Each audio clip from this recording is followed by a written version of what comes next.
In this analysis, I'm actually looking at a psychic who's selling a course to teach people how to be psychic. So this could just be like the start of something else as well, because there is like a MLM kind of world in the psychic industry where these psychics teach other people to be psychic, and then they bring in more people who teach each other to be psychic, and they're all just doing confirmation bias with one another and thinking that they're all psychic. At the very least, all the clients all believe that they're psychic during this. The teacher, it's a 50-50. Some of them think they're psychic. Some of them know that they're just grifting. But let's get into this particular one. I share with you guys a few little tips and information, if it helps at all, for you to learn. And I'll look at doing some future ones as well as time permits.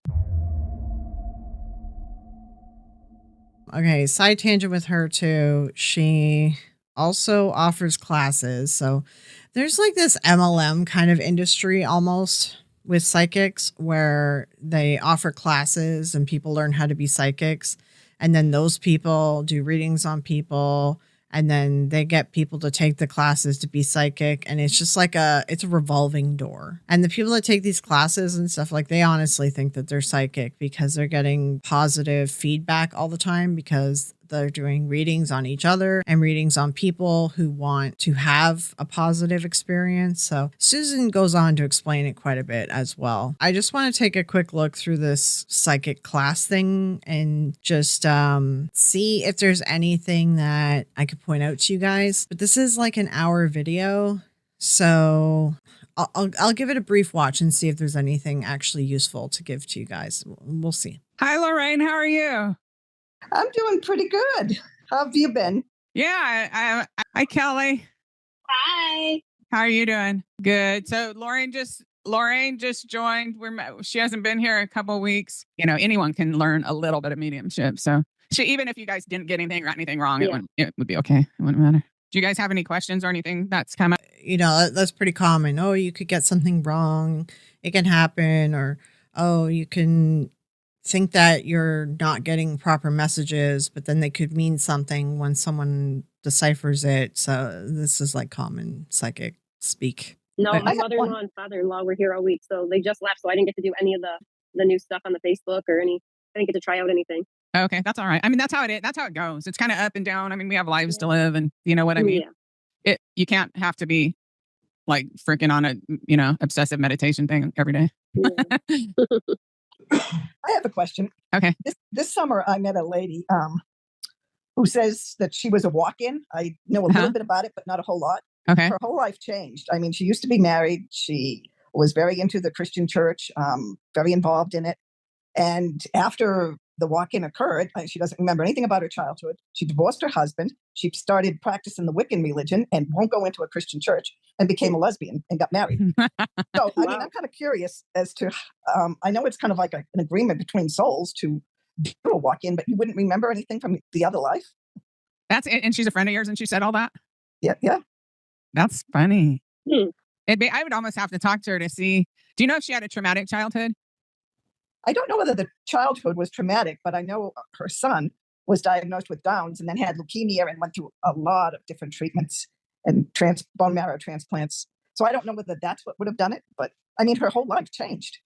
That's really interesting. I mean, it's hard to know, is this a true walk-in type thing, or is this her just having too much trauma and saying, I'm going to cut the past and do something totally different? Like, who knows? A walk-in is a different soul taking over the body. A person whose original soul has departed their body and has been replaced with a new, different soul. If someone is telling you that, they are no longer themselves and were replaced with a different soul, they need to be in therapy. Like, that's not normal. And if she's like, they are saying it can be caused by trauma. That's like a personality disorder thing. Like, that's not.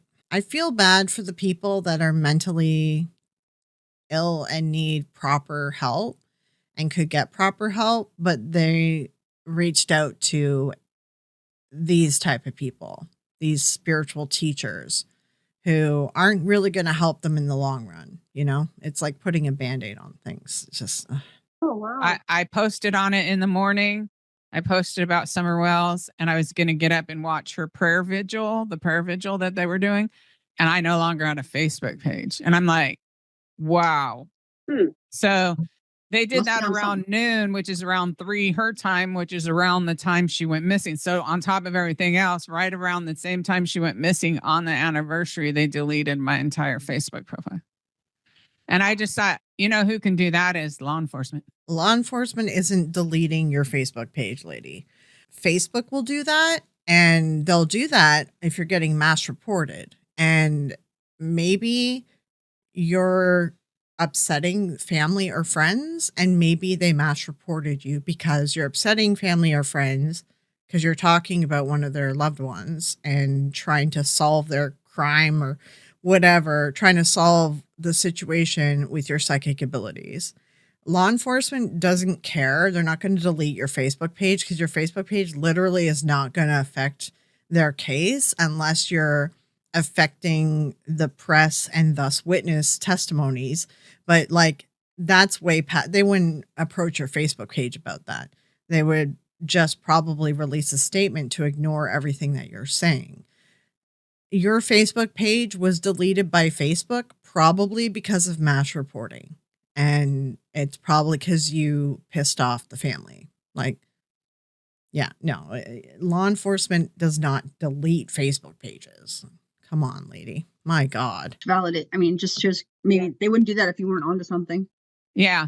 And I kind of, that's when I stopped trying to talk Yeah. about it publicly because I just thought if It's what safer. I was seeing was true, was like levels of rings of people involved, you know, going Yeah. from the low lives to the Yeah, so she stopped talking about it and probably stopped pissing off family and friends. So they stopped mass reporting new Facebook pages. brokers to the Satanists, freaking whatever. It's too much for just me to protect myself against, you know, a bunch of Mhm. unknown people or something like that. So, okay. So when you're doing a circle or group, that's another thing anyway. So what you want to do is always try to bring the highest. All right. Also, just a quick summary. We're almost 17 minutes in, and they're just now getting to actual teaching stuff.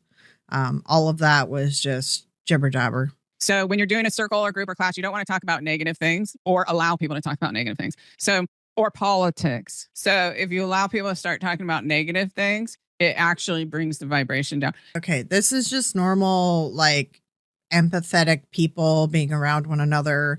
And you can just feel like a vibe of a room. Like they do this even with meditation. This isn't like anything fancy. This is just like, if you're going to come meditate, if you're going to come relax, if you're going to like get in tune with yourself or whatever, you want to leave the negativity at the door. This is all standard stuff, you know, and it's standard stuff in psychic training because it's about visualization from there.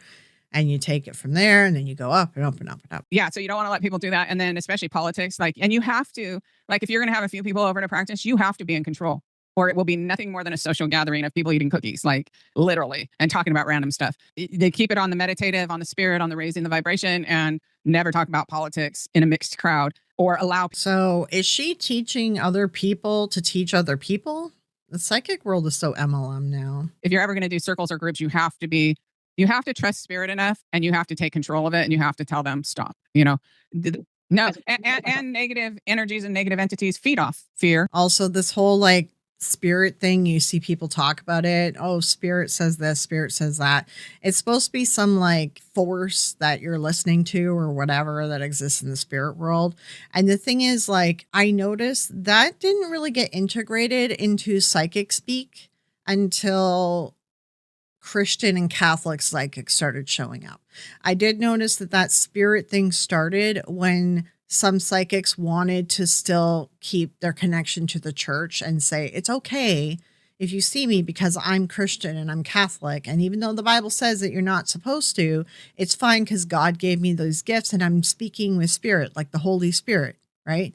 And so this spirit talk, this wasn't around like when I was young and learning this stuff, because when I was young, the circles we were in, the believers, none of them were like Catholic or Christian or anything. There was all like pagan religions, spiritual kind of religions, and Buddhism too, and Celtic, like Druidism, like it was all that. And the spirit thing started with the Christian and Catholic psychics that showed up. So that's somewhat of a new term. I don't mean like new in the last couple of years, but like in the last couple decades, maybe 2 to 3 decades, the spirit term started showing up. Just to give you guys a bit of information about this spirit thing. But the spirit is supposed to be like an unknown, like an omnipotent being connection to the other side, whatever. So whenever a medium is saying that spirit is so Teresa does this a lot. She will say that she's speaking to your mother, for instance, and give you a message. And then she's like, see, spirit gives us answers. And it's like, that wasn't spirit. That was supposed to be their mother. Spirit is something different. And when you see a medium screw that up, like, anyway, the whole, it's just terminology in the end, but you got to kind of pay attention to those little things, right? And that tells you whether they're a true believer or whether they're just faking it. The true believers will get the verbiage correct. You're right. It's all about learning how to fill your own energy space with love and peace, and then even visualizing, like creating the mirror. You guys know about that? So you have your energy body and you have your auric field, and it's kind of the auric field. It's kind of like an egg shape or an oval shape around your body. And you just visualize and ask your spirit team to fill this area with pure love. Like, and I could do it like, okay, if you just right now visualize kind of like a egg shape or oval shape. Okay, this egg shape, oval shape thing, and the visualizing like a shield or mirror, purple energy, white energy around you. It's different colors, whatever, depending who you're talking to. This goes back to chakra realignments and things, and this is old spiritualism stuff. This is nothing new. She didn't come up with this. She's just teaching something that has already been in books for a very long time. All right. Also, these people should have already learned this from day one. So it seems like they know each other better than, like, she should have taught them this already. This is like the basics. This is the 101 of protecting yourself and protecting your peace, is doing this protective bubble. It's weird that they don't know this yet. Extends 2 or 3 feet outside your body, and just ask your spirit team to channel this love through you to permeate every cell of your being with pure love, pure light, and to fill up your auric field with that. And then you just visualize and ask for, at the edge of the auric field is little mirrors, and the mirrors are facing outward. And when somebody comes and starts talking to you about anything that is not of that highest vibration, that it just reflects their energy back to them. Or you could alternatively just reflect that energy back out to be, transmuted by the universe, but that it's not your energy that you need to transmute or accept or allow in your energy field. And that you keep that with you all day, and that you ask your spirit guides to hold that protective energy bubble around you as you go through your day. And that's a really good thing to do if you're going to, like when I used to go to church all the time, I need to go back to church, but for 6 years, I would give messages on the stage at church. And then, oh yeah, I forgot she's a reverend. So of course the spirit thing. Yeah. She's integrating the church in with all this. By the way, that Emily person, looking at her body language, I know you can't see it now, but she is totally in it. She's totally believing it. This lady here, I think she's going to question stuff. I think she's a little skeptical in there. This lady here, I think she's just enjoying the social activity of this. Just to give you a little bit of like watching their body language and like how they're acting and stuff. Like, and if I was doing a psychic reading, these are things I'd be looking at. This woman here, she's a teacher. There are things about her that I'm noticing. Like, she is reiterating stuff that already exists. She seems to be all over the place. She's not like teaching this in an organized format in any way. Like, these people should have already learned about this bubble thing from day one. This is like 101 psychic stuff. And so far she doesn't really seem to she doesn't really have the charisma that I would think that she has based on the stuff that she tries to say that she sees in the classes she's teaching. Like, I don't know. She just doesn't really like have that oomph of like a psychic leader. I don't know. She's missing something. She seems uncomfortable too. And afterwards, a lot of people want to come talk to you. Mm-hmm. And you really, like, you could get just drained. Even if they have good intentions and they're saying stuff, just being crowded with people, you could get drained by it. You could walk out of there just drained of energy. So it's like creating that energy bubble around yourself all the time. This is named Heather. Heather. I brought Heather through lots of times. Heather. So we'll meditate and see about her, and then maybe we can practice on each other or something. So we don't have to do these heavy crime things every time. They are way different than the loving ones. It was crazy to me how, like, as we got further into it and people started talking, like, I could feel it, but then it was like after that, like, everything was just, I did not feel settled. It was a very, like, uneasy feeling I got. And that's 100% true. Like, and you have to take care of yourself first, because it was too much for us, and it's too much to do to me. Like, every time I do one of those and I put it up, really they're months apart. I can't do those every day. Like, when I've done them and then people are just like, do this one, do that one, do this one. And it's like, they just don't have any clue of what it really does to you inside. It's depressing. I see those messages and I'm like, stop asking her to do all, just because I just can't imagine what that's got to be like. And it's a good thing that you have your own boundaries that you're able to stand on. Yeah. And well, it's like, and you have to. And if you're already an empath, like obviously all of us are, there's a chance that you also are a helper person and you want people to feel better, and you're a yes person and you help everyone. So you have to learn boundaries. If you didn't have a really strong ability to say no to people ahead of time, you do have to develop it with this. Yeah. So, that's just good advice, especially for empathetic people. We tend to be people pleasers and tend to let people like walk all over us, for sure. Yeah. we don't need the actual person there to do a reading. That's good. And we can do it off a picture. So this is good practice. And this is a good picture because she's, Heather here is looking at the camera. Again, I just keep saying that because if you're ever going to do that, or the crime readings, if you find a picture where they're staring straight out there, you can see into their soul a little bit, sometimes connect. When you first showed the picture, I got the color red. Oh, that's interesting. I also got the word knitting, horses, at peace, and puzzles. Okay, cool. And tell us any more you get too. I know her and her mom are really into arts and crafts. Okay. Did they live where it was cold? What? Did they live where it was cold? Like Minnesota or something? Oh no, they live a block away from me. Oh, so you're in California. But what were you getting? I don't know. I just saw something like, I just like cold, like dressed up in like snow gear and like as a kid, maybe in the mountain or something like that. Yeah. And that could, that could be a memory of theirs. I don't know. Like I'll have to ask Julie. That's what I get for asking questions, not just saying what I see. I know. Yeah, I know that. I know. Well, that's the part of the training is just getting used to say what you see instead of trying to guess, trying to interpret what you're seeing. What do you get, Kelly? I got Minnie Mouse for some odd reason, candy stores, and purple flowers. Okay. I don't even know why all those things, but I don't know. Maybe she. Okay, she's just teaching everyone based on the like standard psychic thing. Whatever pops in your head, you say out loud, and you kind of go from there. It's nothing crazy. This is like psychic 101 stuff. And if you have an imaginative mind, you can come up with some stuff. It's kind of like those intrusive thoughts, and you just accept them as psychic premonitions or whatever messages, right? I know. I wish Julie was on here so she could confirm things. Yeah, those are the three things I got thinking about her. Okay, so if you get any more things, you can say. And then Caroline, did you pick up anything? She's very organized.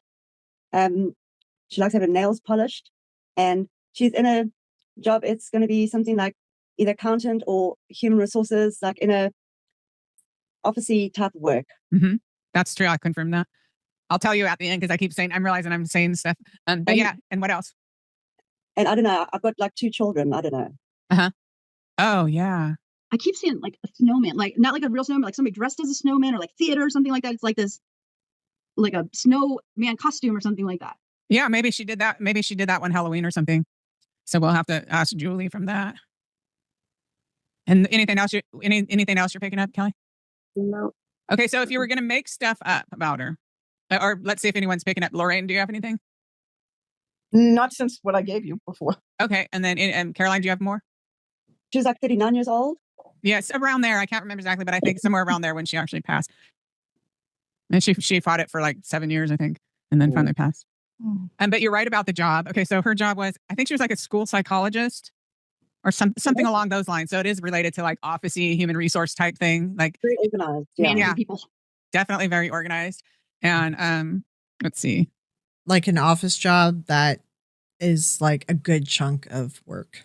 She didn't look like she was doing like factory work and stuff. Like she looked like quite well put together. So she probably had some kind of office work. It's very generalized. There's nothing crazy in there. But she's confirming it to her students. So her students will say, oh yeah, this class is working because I got this. I got that correct, right? Oh, because I was going to tell Robert this. Because you know how Robert always says, I'm not getting anything or whatever? But that's just his own stumbling block. So So I was going to give him this exercise. Like, okay, Robert, I want you to make some stuff up. Just let it roll. Just, what do you think that, okay, it isn't psychic, but like, what do you think about this woman? Yeah. That right there is psychic training as well. Like I've told you guys before, even like using the Ouija board, you're supposed to like, they'll tell you like push the planchette. If you feel like you need to move your hand, move your hand. It's the spirit working through you. Like it's just like intrusive thoughts that you just accept as psychic premonitions. It's just guesses and thoughts that go through your head. This is just like standard psychic training, and they're all going to confirm with one another and like bring each other up, and it just furthers the whole thing that they all think that they're actually psychic because they bring each other up and give positivity to each other's answers and stuff, right? So Yeah, I do get like the she likes interior design. She likes fabrics with flowers on or something. Yeah, her and her mom are really into this arts and crafts stuff. Yeah, but she likes like curtains or fabrics with flowers on it. Like I don't know, she likes fabrics Yeah, in that. she likes that kind of decorations. Yeah. Yeah. And I don't know for sure, but that would make sense to me just from what I know of her. And then there was, okay, so you said, what did you say, Lorraine? If you get anything more, let us know. I said she liked the color red. The Yeah, word definitely that. Knitting came to me, horses, at peace, puzzles, and I think she liked to read. Oh, yeah. I remember she liked to read a lot. I know that for a fact. It wouldn't surprise me about horses. I know her and her mom like animals, and the red for sure. all right, the clothing that she was wearing, like it was bright colors and stuff, so she already looked like artistic. Horses, animals, yeah, I mean that's a general guess. Liking to read, liking puzzles. I think she already gave it away with talking about the arts and craft thing, so that kind of has put people something in their mind, because she said that pretty soon on. I can't remember which person she said it to, but yeah, these are just general activities, so it's just general guesses at things. Also, she's not able to actually answer these questions yes or no. She's saying things like, I think so, I wouldn't be surprised. Like the ones that she is saying yes or no, you are hearing the yes or no on. But yeah, just to also give that bit of feedback in there too. And then, okay, what was that you had, Kelly? I forgot. I had Minnie Mouse. I don't know. Maybe she took the boys to see the Disney or something, and all I saw was like candy store. Like I don't know why I saw, and a purple flower. Yeah. Those are the three things. And the purple flower could mean something to her mom for sure.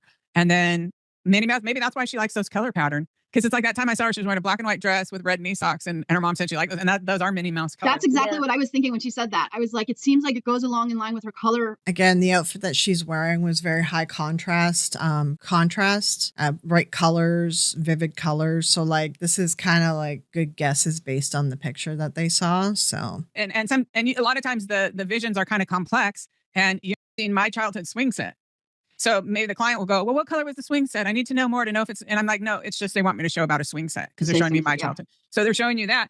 And a lot of times the visions are kind of complex, and you're not sure. Is it that they were in school plays? Is it that they made costumes for some school plays? Or was it an out and out snowman costume? Like it could be any of those. That's why you always just want to say, here's what I'm seeing. Right. And that'll come across too a lot. Like say if it's an automobile, a lady, she wanted to know, and I'm saying, okay, I'm seeing kind of a hot rod car. And he's putting pedal to the metal and stuff. And she's like, well, what color is it? What color is it? And it really doesn't matter because they're showing me the hot rod car from my boyfriend had 40 years. Okay. So she's teaching these people. This is how like pure believers like teach one another. And like, I think that this lady is a pure believer. I think she believes that she's psychic.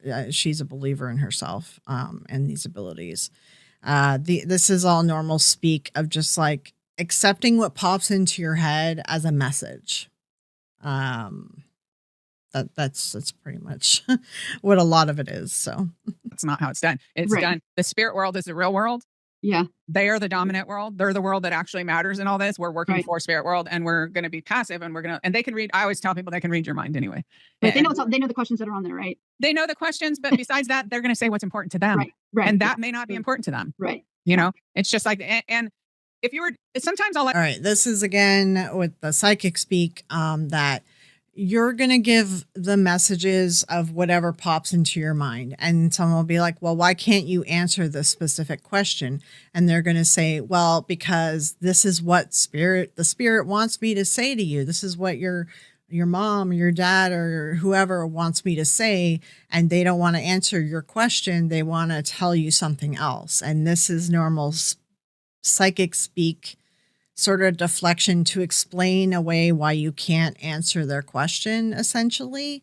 But like when you're a believer, because I was a believer at one point. So like when you're a believer, you believe that this is the way that they communicate, and this is why you can't answer direct questions, and why you can't guarantee anything, right? Because the spirit world's going to send you what they're going to send you. But in actuality, you're just letting intrusive thoughts pop into your head and you're saying them out loud. Ask questions at the very end. Mhm. Or if they want to tell me a couple of questions before we start, but then I ask them, just let go of that. Because if they're sitting there in their mind focused on holding on a question, Right. they're not giving out the love energy towards that spirit that we want Right. to have a strong communicate. A three-way, like in the Bible, where Jesus says in the Bible, there's metaphysical things, and one of them is where 3 or more are gathered in my name. So Now, this is where the Bible stuff is getting pulled into the psychic world. And this has been happening over the last couple decades, like I said.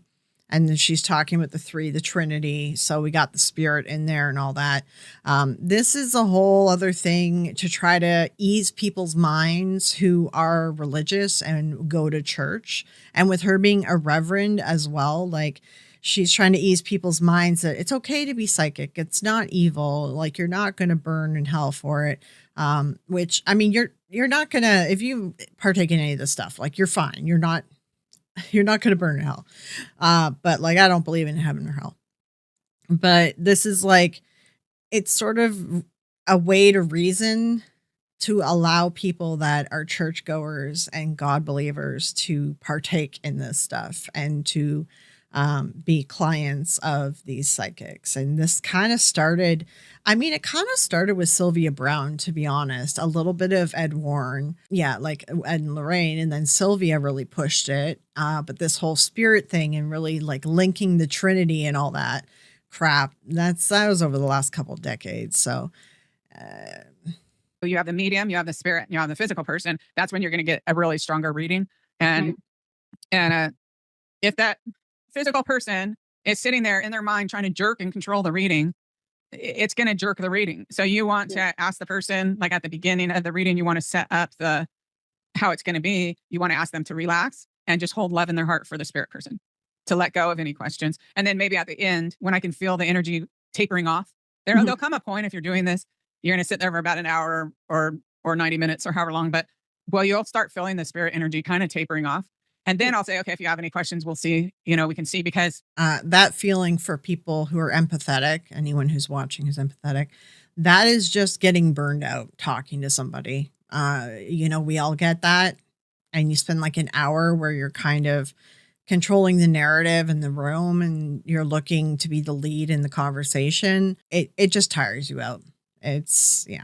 So she's just saying that spirit tapering off. It's just you getting tired out, needing to recharge. That's all. If I lose the connection, I lose the connection. It's okay.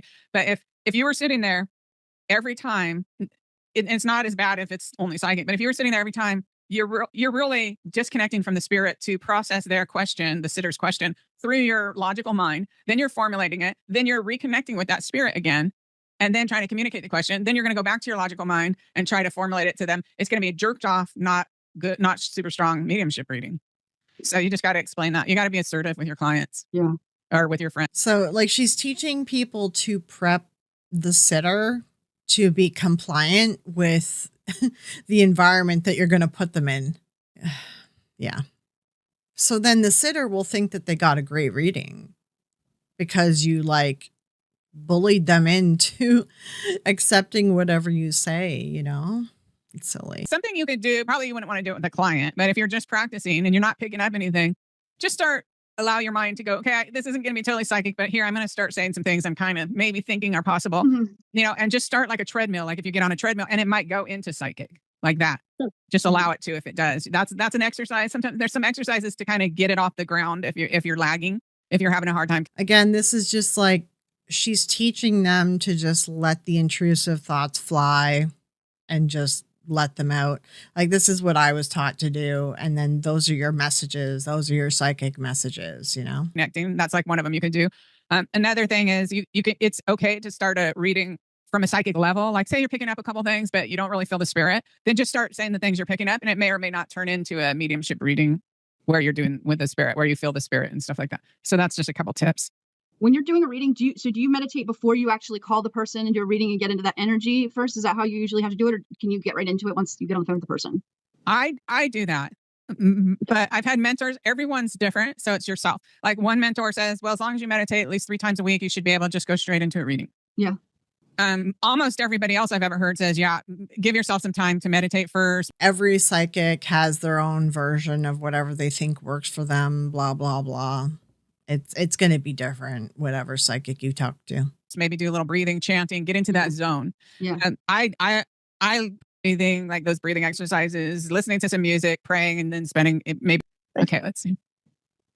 It feels like, and I'm not sure what, it feels like internally you just made a decision to accept certain things without them bothering you. Mhm. Yeah.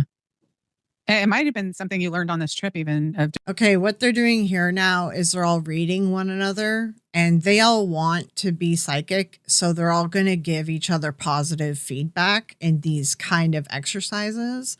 And that just furthers the whole, like, I think I'm psychic and I'm really believe I'm psychic situation. So, yeah. All right. I'm going to end this segment on this class because it's very long and it's been carrying on too long.